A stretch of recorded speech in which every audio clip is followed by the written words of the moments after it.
Administration is bringing the full resources of the Department of Justice to investigate and prosecute those responsible for the violence that ensued yesterday in Charlottesville, and we will hold them to account.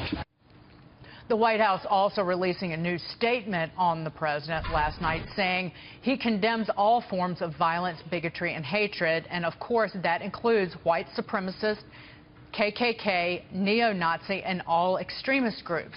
He called for national unity and bringing all Americans together. Joining us now is Virginia Congressman Tom Garrett. Congressman, you represent the district that I grew up in, that my family still lives in.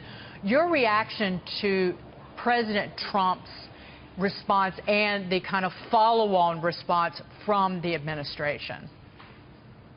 Well, look, I mean, what happened was a horrible tragedy. I don't write speeches for the president, and I was I think 3:15 the day that it happened, I said that this gentleman did what he did intentionally. He's a terrorist on TV, on this network. We need to address this as it is, which is an act of terrorism on American soil by a bigoted extremist, and condemn it as such. However, let's look at what the president did say, and that is that we should unite as a nation, that we should, in a perfect world, love our neighbors, but in an American world, at the very least, respect our neighbors.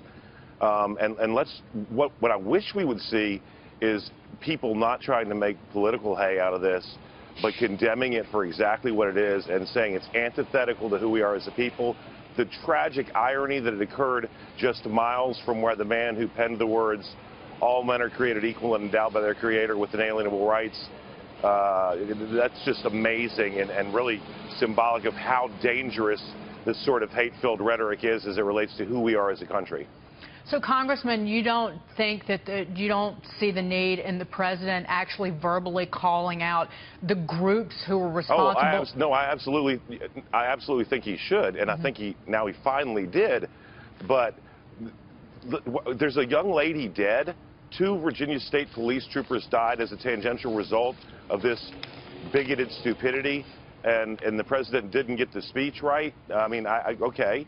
But let's condemn the act and not get down in the weeds. There are 3 human lives that have been cut short because of hate-filled monsters who don't understand that Dr. King was spot on correct when he said we should judge a person based on the content of their character and not the color of their skin. So I'm not going to descend into the political fray, because that only makes this worse. What we need to do is focus on what we have in common and not what separates us. That's what we started to do as a nation when we instituted the ballot access for women, when we saw Jim Crow slowly and painfully torn down, when we saw civil rights movement, when we saw a great American leader like Dr. King take a bullet because he believed in peaceful protest and change. So, yeah, okay, the president should have done a better job. Well, but Congressman, let's focus on the stuff that he got right and try to come together. Well, Congressman, what about you coming together with other members of the political leadership in just the state of Virginia? You being on the other side of the aisle from the mayor of Charlottesville and certainly the governor of Virginia, what can you gentlemen do together to send that united message? Well, out of respect for the governor, I won't hold up my phone and show you the text messages that we've had going back and forth this weekend. But I can tell you that I've told him that I'll do anything I can do. Tell me those text messages. What have you 2 been saying to one another? Essentially, I reached out to the governor early on and said, please let me know if there's anything I can do. And then we exchanged discourse on just how disgusting and vile those who would perpetrate this sort of act are. And I said I would be delighted to stand next to you anywhere and speak in condemnation of those who would do this sort of thing to the citizens of Virginia or America.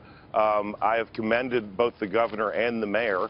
And so I don't know what else I could do, but I think we need to focus on what's wrong here with America, not what's wrong with a couple of series of speeches. I'm not saying that they were exactly as they should have been.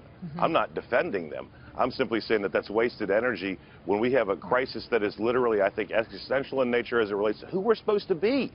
Well, who we're supposed to be as a people, why we're supposed to be different than the rest of the world. Did Governor McAuliffe then, did he say, okay, I would love to stand shoulder to shoulder with you?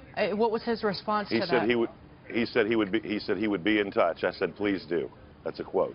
Okay, so your constituents and the people of Virginia can wait for that. I want to bring Lee Carter in here. Lee, do you have a question for the congressman? Yeah, Congressman, I agree with you that we need to focus on more substantive issues. Can you tell me what is the mood right now? What is the focus? How do we move forward from here? Because it seems like this is now becoming, this is the state of America.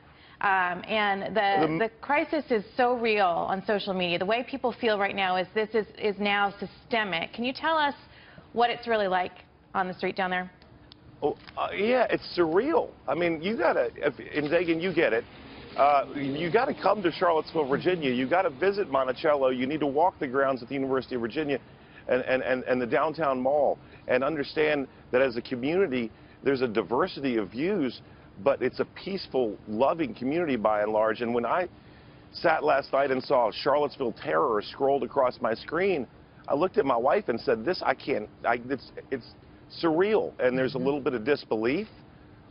There's some shame from people who probably shouldn't be the ones feeling it. That it happened here, that it was able to happen here, that there are enough people who feel that way to gather and create a critical mass. I mean, I guess relative to 323 million Americans, it was a small number. I didn't believe that there were that many people who were that hate-filled and bigoted to gather in a crowd that size. And I think a lot of people in this community feel that way. Congressman, really quickly before we go, the Justice Department, of course, led by Attorney General Jeff Sessions, launching a federal civil rights probe into the death of this woman. Do you want to see James Alex Fields Jr. charged at the federal level as well? You know, I said this to another interviewer recently. I was a prosecutor for about 9 years, right. 10 years. This should be an argument over what prison he dies in. I guarantee you that the Commonwealth's attorney here in Charlottesville, Virginia, can try this case well. If it goes federally, that's fine. But it really shouldn't matter as it relates to the end result. You know, I might have charged this as a first degree because I think when he turned that key and aimed that car at people, that was sufficient premeditation. But this should really just be an argument over what prison this guy dies in. Congressman, thank you for being here. Congressman Tom Garrett, I'll be down in Charlottesville later this week, and our prayers are with everybody in that community, particularly the loved ones of Heather Heyer, who lost her life. Thank you, Congressman. And the two troopers as well. Yes, ma'am. Yes, absolutely.